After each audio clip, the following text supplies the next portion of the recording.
자, 안녕하세요. 부자입니다. 자, 양도세가 9억에서 12억으로 바뀌었을 때 이제 주택 시장이 어떻게 바뀔 거고 우리가 지금 매수해야 될 타이밍이 언제 올 건지 이 뉴스 기사를 통해서 한번 같이 알아보는 시간을 가져보도록 하겠습니다.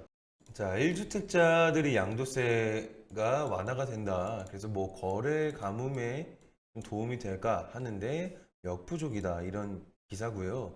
자, 이런 내용을 요약을 좀 하자면 1주택자들은 뭐 이제 양도세가 완화가 된다 하더라도 더 상급지로 갈아타야 되는데 그런 물량이 없다 이렇게 보시면 될 것 같고, 실제로 이 거래 가뭄을 해소를 하려면 이 다주택자분들한테 이 양도세를 좀 완화를 해야 되지 않을까, 그 부분들을 좀 꼼꼼하게 이 국회에서 따져야 되지 않을까라고 생각을 합니다.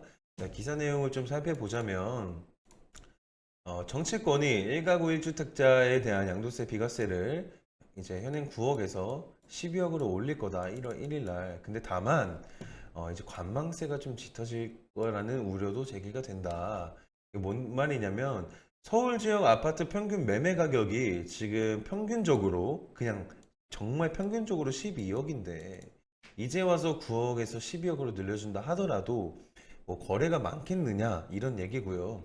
거래가 많으려면 제가 아까 처음에 말씀드린 것처럼 다주택자들에 대한 양도세를 좀 풀어줘야 되지 않나.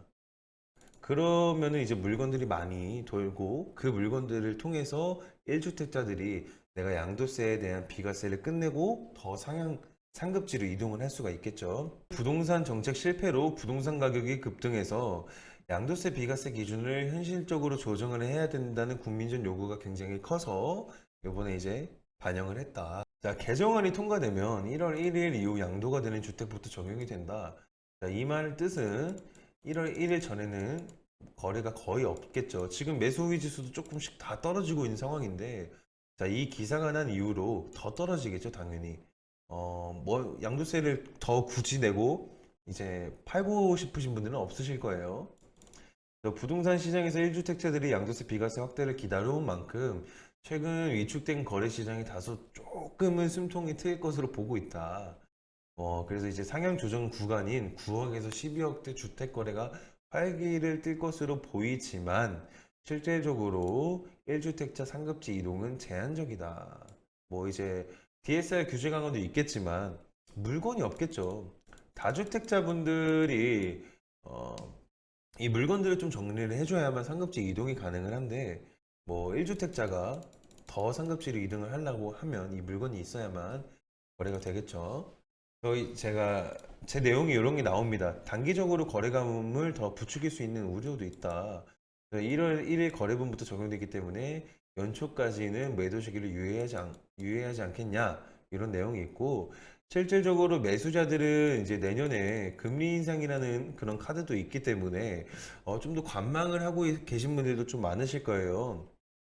자, 내년에 이제 금리 인상이 되면, 내년 하반기에 금리 인상이 되면 이제 우리가 제일 특히 매수를 하셔야 될 분들께서는 요 점을 잘 보셔야 되는 게 전세가를 좀 잘 보셔야 된다.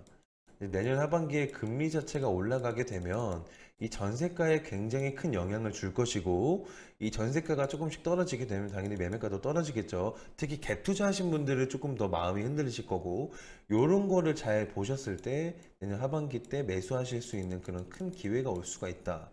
제가 말씀드리는 거는 부동산 집값이 하락한다 이런 내용이 아니고요. 어, 아파트가 이제 상승폭이 이렇게 있다가 살짝 이렇게 좀 떨어질 때도 있어요. 그러다가 다시 또 반등을 하고 떨어지고 반등을 하고 떨어지고, 이 상승폭이 줄었을 때 요때 우리가 충분히 매수할 기회가 생길 수 있다. 이런 말씀을 드리고 싶습니다.